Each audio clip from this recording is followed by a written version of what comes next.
कहा कि crime free Bharat YouTube channel को जब 1 करोड़ से ज्यादा लोग जो है सब्सक्राइब कर देंगे तब हम शासन से अधिकार के सहित संवाद करेंगे।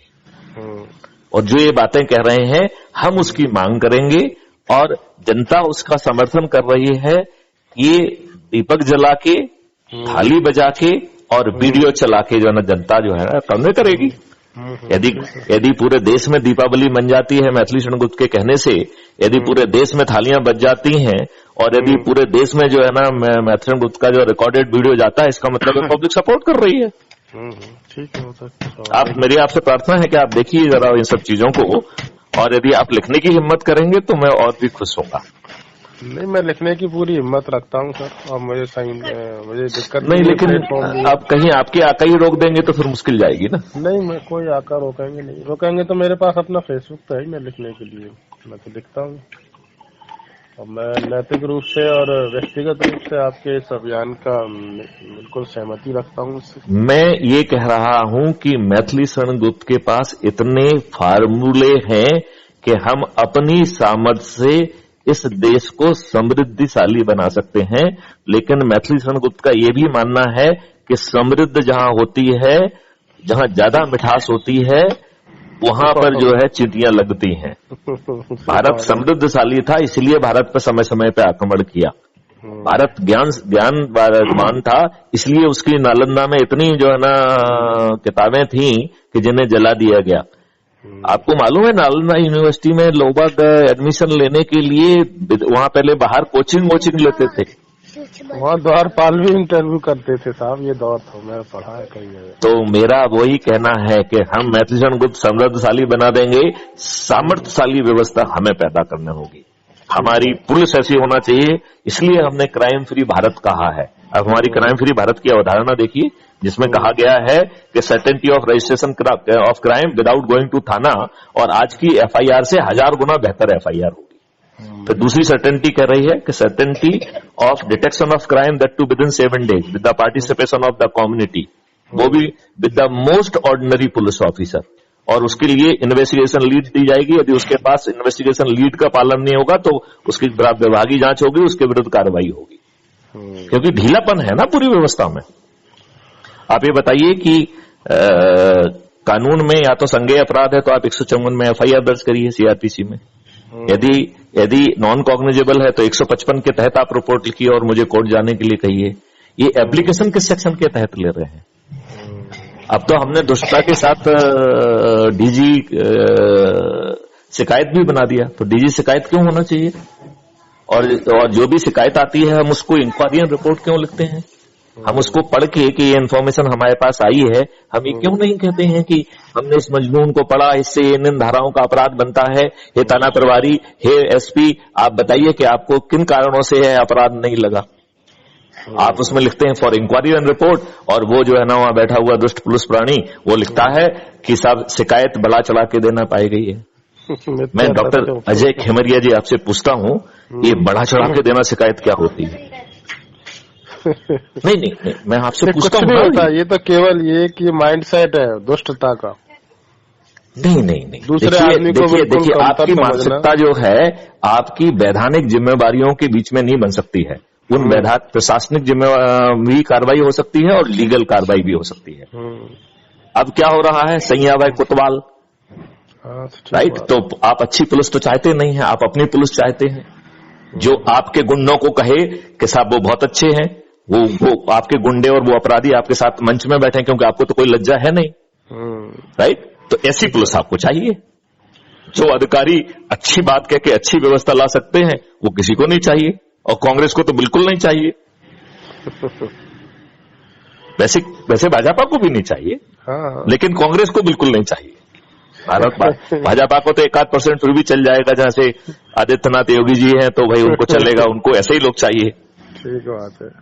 मैं तो कह रहा हूं कि माननीय प्रधानमंत्री जी को मुझे अपना राष्ट्रीय सलाहकार बना देना चाहिए। मैं भारत की सभी समस्याओं का समाधान लेके आऊंगा, और वो भी बिना रिसोर्सेस के। और भारत को मैं समृद्धशाली भी बना दूंगा और भारत को शक्तिशाली जरूर बनाऊंगा। मतलब ना अंदर कोई अरे देखिए, ये बताइए मुझे मैं एक बहुत छोटा सी चीज आपसे पूछ रहा हूँ डॉक्टर अजय खेमरिया जी, मुझे मेरी बात का जवाब देना। क्या कोई भी साइबर क्राइम होना संभव है क्या? मेरा सोचना है कि साइबर क्राइम होना अपने आप में असंभव चीज है, और हमने इतनी दुष्टता कर दी है कि करोड़ों में रोज अपराध हो रहे हैं, क्योंकि जो आपको एसएमएस आ रहा है, जो आपको ईमेल आ रही है, जो आपको फर्जी लिंक आ रहे हैं, जो आपको टेलीफोन लगाए जा रहे हैं, ये सब अटेम्प्टेड क्राइम है। यदि वो उसमें आप मूर्ख नहीं भी बने अपनी सतर्कता के कारण, तो भी सामने वाले ने तो क्राइम कमिट कर दिया। ये अटेम्प्टेड है साइबर क्राइम। यदि हमारी व्यवस्था उस अपराध पंजीबद्ध करके उसको जो है ना जेल भेजे, तो ये जो लोग भी साइबर क्राइम कर रहे हैं वो इसलिए साइबर क्राइम करते हैं, क्यों? क्योंकि वो इजी मनी है उनको मालूम है ये दुष्ट पुलिस तो अपराध भी पंजीबद्ध नहीं करेगी, कर भी लेगी तो समझ नहीं पाएगी आधे से ज्यादा। तो मैथ्यू सेन गुप्त है ना, हम तो कह रहे हैं कि हम मोस्ट ऑर्डिनरी पुलिस ऑफिसर से with the use of the public हम तो पुलिस को डीबर्डन भी कर देंगे। देखिए मेरे पास हर चीज की समस्या है, ये कहें कि सर मुझे ये समस्या है, I will come with the formula. और ये जो हम कह रहे हैं, ये हमारे जो 52 यूनिवर्सिटी 53 यूनिवर्सिटी से जो हमारे एमओयू हैं, ये हमारे छोटे छोटे बच्चे बना देंगे वो सॉफ्टवेयर। हमें आपकी भी जरूरत नहीं उसके लिए, बिना खर्च के बन जाएंगे। ठीक कह रहे हैं। तो जब आप बिना खर्च के जो है ये देश जो है पार्टी तंत्र से फ्री हो जाएगा, एक्सपेंडिचर से फ्री हो जाएगा, समृद्धशाली हो जाएगा, किसान जो है जहर से अमृत की यात्रा कर चुके होंगे, इंटीग्रेटेड फार्मिंग होगी जिसमें मेडिसिनल प्लांट भी होंगे, जिसमें कि आपके हॉर्टिकल्चर प्लांट होंगे, एरोमेटिक प्लांट होंगे, खुशबूदार प्लांट होंगे और फॉडर प्लांट्स होंगे। हम जो है गायों के लिए चारा जमीन पे पैदा नहीं करेंगे, पेड़ पे पैदा करेंगे। उसके लिए मुनिंगा जैसे ढेर सारे प्रोटीन रिच प्लांट्स होंगे, तो हमें अपने गाय से दूध के लिए जीरो खर्च करना पड़ेगा। तो जैसे जीरो बजट खेती है, ऐसे जीरो बजट दूध उत्पादन भी होगा। और चारों तरफ जो है पानी का 10 फीट गहरा ट्रंच खोद देंगे, तो पानी फिर से जो है ना 8 फीट पे आ जाएगा। जब आपकी सभी समस्याएं हम दूर कर दे रहे हैं, तो भाई साहब आपके पेट में दर्द क्यों है? मैथिली शरण गुप्त ये कह रहे हैं कि मैं सभी राष्ट्रीय समस्याओं का समाधान मेरे जेब में है। तो माननीय नरेंद्र मोदी जी मुझे राष्ट्रीय सलाहकार क्यों नहीं बनाते हैं? आदित्यनाथ जो ना अच्छे इंसान है, आदित्यनाथ को अपने राज्य का ही मुझे सलाहकार बना लेना चाहिए। आप तो नहीं इनका जो नहीं अभी बना दे, चुनाव के बाद बना दे, ऐसी क्या बात है? कोई अभी पहाड़ थोड़ी गिर रहा है। और मेरी इच्छा है कि आदित्यनाथ योगी जी को जीतना चाहिए, क्योंकि उन्होंने कम से कम कुछ तो अपराधियों का वो कम किया है। नहीं तो यहां तो ऐसी व्यवस्था रही है कि एक बेचारा डिप्टी एसपी था, उसने जो है ना कार्रवाई की तो उसको नौकरी से निकाल दिया। वाह, कैसी सत्ताएं हैं। और हमने कैसे गवर्नर पैदा किए हुए हैं, जिनको हर महीने एक रिपोर्ट भेजना होती है कि यह शासन संविधान की व्यवस्था के अनुसार चल रही है। आप तो इलेक्टेड रिप्रेजेंटेटिव नहीं है, आप तो किसी के उस पर वोट नहीं कर रहे हैं, तो भाई साहब ये रिपोर्ट भेजने में आपको क्या दिक्कत है गवर्नर महोदय को? मैं सर इसमें अब एक रिक्वेस्ट करना चाहता हूँ जी। ये जो आपके मतलब अनुभव से और या आपकी दृष्टिकोण से इतनी सब समस्याओं का समाधान, मैं तो ये कह रहा हूँ, आप मुझे अभी मुझे समस्या बताओ मुझे, और मैं अभी उसका अभी मैं आपको समस्या का डिटेल जो है ना समाधान बताऊंगा। डिटेल मैं आपसे वही तो निवेदन कर रहा हूँ, मेरी पूरी बात तो आप सुने सर। हाँ, मैं ये चाह रहा हूँ जैसे इसको हम हिस्सों में सर इसको पब्लिश भी आप तो रोज करो ना मुझसे बात, क्या दिक्कत है? नहीं, अब मैं सबसे पहले जो आप जिसमें रहे एक्सपर्टीज, जिसमें जो लोग क्राइम फ्री भारत है ही हमारा, वो तो मिशन है, एंड मैं उसका जो है प्रोजेक्ट लीडर भी हूँ, क्योंकि ये गवर्नमेंट ऑफ इंडिया का नेशनल पुलिस मिशन है। तो मैं उसको सर हिस्सों में करना चाहता हूँ। कारण आप जितने हिस्से में चाहें आप अपनी मर्जी से करिए, कोई दिक्कत नहीं है मुझे। मैं ये चाहता हूँ कि पहले हिस्से में हम ये जो है पुलिस सुधार की बात को उठाएं कि उसके क्या प्रैक्टिस। देखो, हमें पुलिस को सुधारना नहीं है, क्योंकि ये पुलिस सुधरेगी नहीं। देखो, पुलिस सुधारने में एनर्जी क्यों खर्चना चाहते हो? जब ये पुलिस सुधार देखो जस्ट ए मिनट, आप क्राइम फ्री भारत की व्यवस्था ले आइए, पुलिस अपने आप सुधर जाएगी। तो वही क्राइम फ्री भारत ही तो क्राइम फ्री भारत कहो ना, उसके लिए पुलिस सुधार मत कहो, क्योंकि पुलिस सुधरेगी नहीं, वो सुधरेगी नहीं, पुलिस को नहीं सुधारना है। पुलिस तो यदि क्राइम फ्री भारत आ जाएगा तो अपने आप पुलिस सुधर जाएगी, और हम उसको डीबर्डन भी कर देंगे। समन्स वारंट भी पुलिस को तामील नहीं करना पड़ेंगे, विवेचना का अधिकांश हिस्सा जो है ना पब्लिक कर देगी, और वो विवेचना करेगी तो उसके लिए पैसे भी मिलेंगे पब्लिक को, तो पब्लिक को माला माल भी कर देंगे।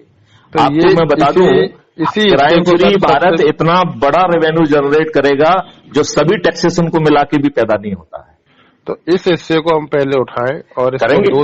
हम ये कह रहे हैं कि हम इस क्राइम फ्री भारत को जो है पैदा करने के साथ अकेले क्राइम फ्री भारत से देश को हम समृद्धशाली बना सकते हैं। अभी थोड़ी देर के लिए कृषि विरसी को भी किनारे कर देते हैं। हाँ, अकेले क्राइम फ्री भारत से हम इस देश को समृद्धशाली भी बना सकते हैं। तो ये एक कॉन्सेप्ट के साथ में इसको हम अब चूंकि हम करिए आप यदि तो मैं बार बार एक क्वेश्चन जरूर पूछूंगा कि बहुत गूदा चाहिए इस काम को करने के लिए, क्योंकि आपके ही लोग आपको नहीं करने देंगे। नहीं, इसमें कहीं किसी को कोई आपत्ति नहीं होना चाहिए। मेरे अपने अनुभव और मेरे जब जो ना भाई इंद्र जब भी कोई तपस्या करता था तो इंद्र भगवान को सबसे पहले खुजली होती थी, उनका सिंहासन हिलने लगता था।